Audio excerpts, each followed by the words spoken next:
Well, super excited. Obviously, a lot of great things went in the weekend. Before I go that way, unfortunately, Friday, when we were coming down to hop on our buses, we have a police escort, and unfortunately, State Trooper Corey Thompson, I believe, unfortunately passed on Friday night. Right, he was in our police escort the week before when we played Purdue, and just want to pass on our thoughts to his family and everything that goes into that. So it was a great reminder for all of us to start this weekend about how special the opportunity is that we have. Bret just shared with me that this was the 77th sellout.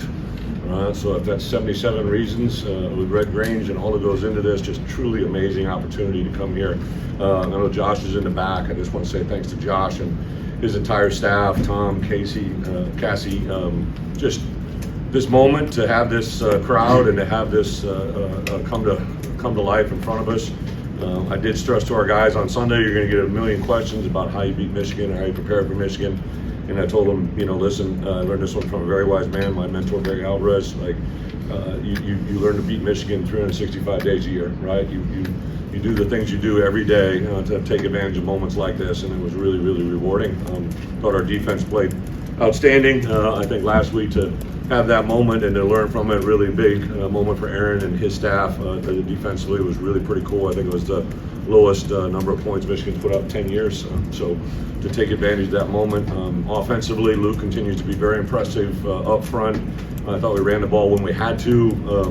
Obviously would have loved to close out a couple of those drives there at the end of the game, but super excited. Our special teams, Robbie Dishner and Chris Hurd, who've been running that fake and doing certain things about that for the last several weeks, and to capitalize on it in that moment was just awesome. Total team effort. Couldn't say enough about our coaches. Just super excited. So what this does is this puts us in an environment to make next week even bigger, right? What we've done is set the stage for a really good ranked matchup against Oregon as well. I know they're a very good football team, and all that goes into it. We'll celebrate tonight, but put our preparation into Oregon tomorrow and move forward and see where we can go. To be at home,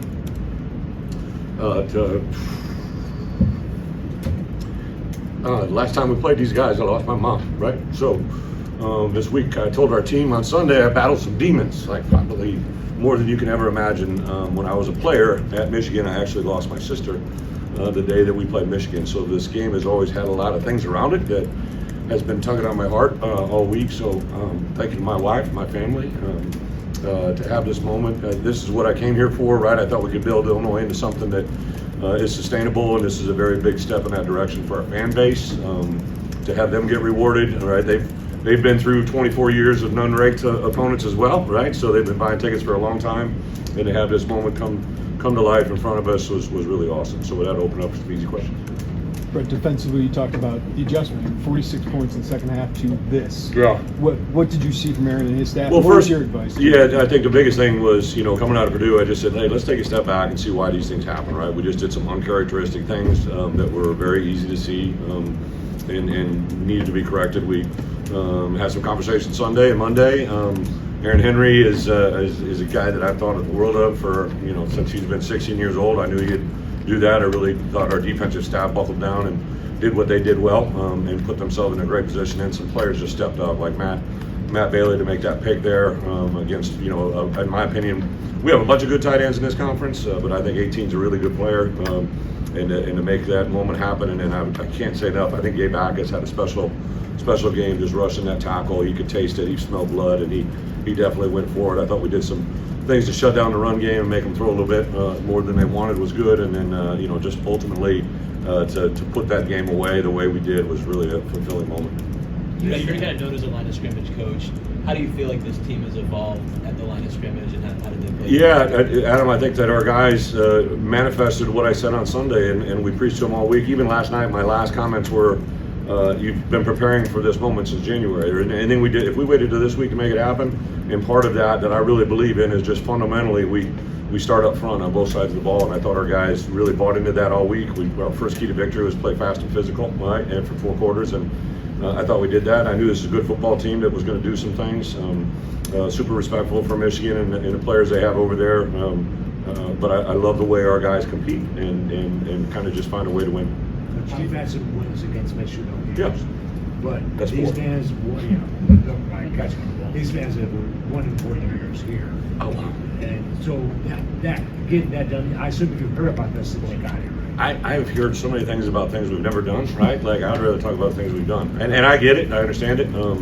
But I think that there's one of my biggest challenges or pet peeves that I've had during my 4 years here, right? Like, is just leave the past in the past, right? Like, let's move forward. And I get it, right? Like, I want that to be the standard, right? That should be the norm. We had a crowd that affected the game, right? And to have as a head coach to know that moment, and more importantly that our opponents felt that was a huge deal. So super respectful of the past. All that goes into it. Nobody honors our former players. It was so awesome today because I know there were a lot of players here.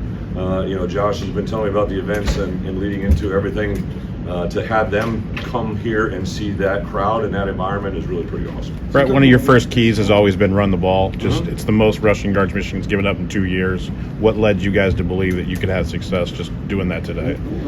Again, I really preached on Sunday that my first team goal was to play fast and physical, right? But that can be in the throw game too. One of the things that Luke has done is because of the way he can move and throw, he challenges the defense in ways that they can't load the box at times. Now, at the end of the game they're loading the box about as bad as you could. But I think overall the plan that Barry Lunny has put together has just, offensively, the mojo those guys got as an offensive staff is really awesome, and Luke just continues to be very impressive. But now you have other guys coming. How about Don Leary coming in and throwing a strike on a second read in the back of the end zone, and he just kind of walked off the field, to go do it, and then kind of came back off. I can't say enough about the guys that step up in those positions. Do you think a win like this helps Illinois on the national stage winning a game like this? Does it help? Yeah. Well, I would hope so. I think but to your point, right, to have this moment is one thing, but to capitalize on it is the big. And we had a lot of great recruits in here. I know there's a couple guys that, are from around here that might have said they were going somewhere else. I think we might have changed some minds today. We had the most recruited offered players in my entire tenure here this weekend.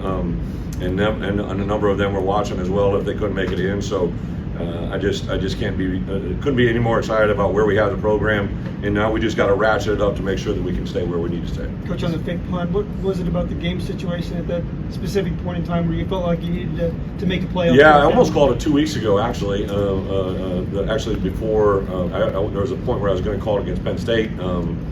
Just felt good about it. I told her I grabbed a dish and heard at the end of the second quarter and said, hey, I think this is a moment where if we got the right spot in the right position, I feel good about it. And TJ McMillan, great example, right? So TJ's our backup center wearing number 96 because we want to involve him in heavy formations. He's my PP, he's the quarterback of punt, right? And so we go through all these looks, and we actually put an in-helmet communication on him, so he thinks he's pretty cool because only the quarterbacks and safeties, so that's like his moment. But he just, owned that responsibility. I coached that group, that shield. I'm not trying to sound like, but that's my baby, right? Like those guys. It's probably one of my most enjoyable. I get about a 30-minute meeting with those guys on Wednesday mornings where it's just me and the shield in the staff room, and I get to bust chops a little bit, have some fun, and those guys might not enjoy it, but it's probably really, truly one of my favorite 30 minutes of the whole week. Which is not even Halloween yet. You guys. What do I think of the helmets? Yeah, it's a look leather, but. Yeah, actually, one of the officials came up and he goes, "Damn, coach, I had to go up and touch one of those. I thought they were leather." So over the last week, I've gotten a lot of texts from those connoisseurs of equipment, and then the gentleman that made those is actually from a small town in Nebraska. He's actually a Nebraska fan. I said, "Hey, it's okay. Everybody's gonna be a fan of somewhere." So he came and watched the game, and yeah, I thought it was, and the uniforms in general. Just Nike. I give Nike a lot of credit. Like they gave us the okay to do those. They didn't have to do that. Like I think we were one of 3 teams that got uniforms the entire season this year. So to have that moment for one day is pretty awesome. I just hope I get a helmet.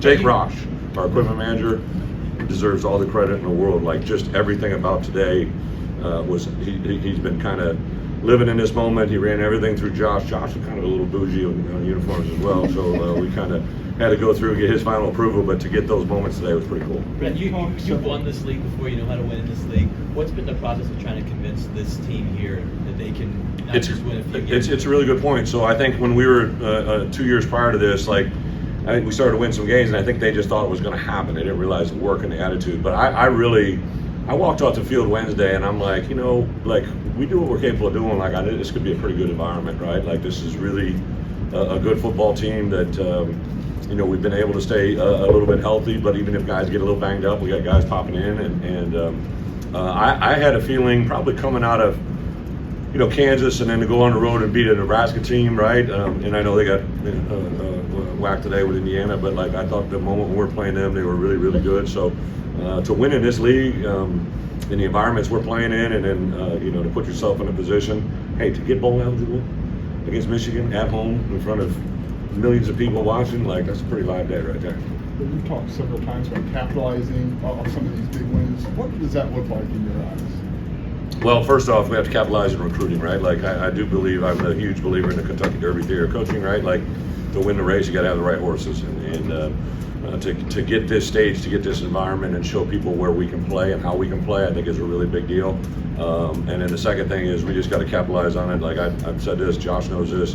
Like our goal is to fill that stadium as often as humanly possible, right? And because if that stadium is filled, that provides a lot of opportunities for people in our athletic department that need the football program to be successful, right? So that's a very fulfilling moment for me individually as a head coach. I'd kind of, you know, 54 years on this earth and 16th year as a head coach, like I've kind of had my moments, right? I've been able to win, but like to see these other guys get these things now is really fulfilling, especially our players.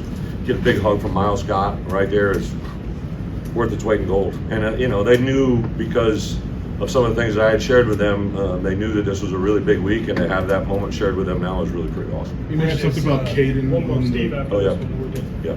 mentioned something about Caden on the radio. Yeah. Just what you have Yeah, time great for point. what Thank he's you. facing. Yeah, so Caden, you know, a week ago at this time, we didn't really know exactly what was going to happen. We knew he was looking at a couple different options.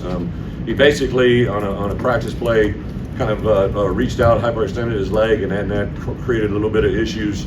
And so we took him really literally around the country. Again, Josh's administration was awesome about just find the best person for these moments. So he had operation on his hip that didn't dislocate or anything, but we were trying to get what needed to be repaired, how needed to be repaired. So we actually had surgery on Friday. I actually called him this morning. I texted with him and his mom last night. I called him this morning, and he was already up walking with a walker. And I said, well, that's a great visual. I imagine you in this white gown with your fanny hanging out the back, right, walking around with his walker. And he goes, Coach, it's exactly what's going on right now. I think the surgery went extremely well. I know the doctors are extremely excited. His mom said couldn't have went any better, and it was definitely something that needed to have an operation. So unfortunately, he won't be with us this year. I don't know if he'll be with us in the spring, but the goal and intention is to be with us in the fall and have a complete recovery. Brett, Yeah. on a personal level, I'm not trying to upset you. Yeah. You know, as fast as life came at you 2 years ago, in the days leading up and the days after, first of all, did this week, the way the emotions came back, did Yeah. it surprise you at all? You think maybe you needed it, and the winning, did Yeah. it somehow complete the process? Yeah, I don't want to, you know, make this about me, but like on Sunday, I didn't plan on getting emotional, but I was in front of my team, and I got very emotional. And half that room probably didn't know any of the story, right? Because they hadn't been here over the last 2 years, so that was there. And then I would tell you, I got a phone call from my mom on a Wednesday.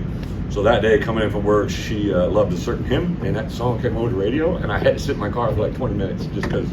On Friday when I was coming in, just because I don't think those things happen by chance, right? And to come full circle, I know she's smiling right now, and there's a lot of people that make this day happen, but to have the love and support of the people around me in this place, in this building, and the Smith Center from our players, our coach, administration is really special. So really, really cool moment. Thank you, guys. Thank you.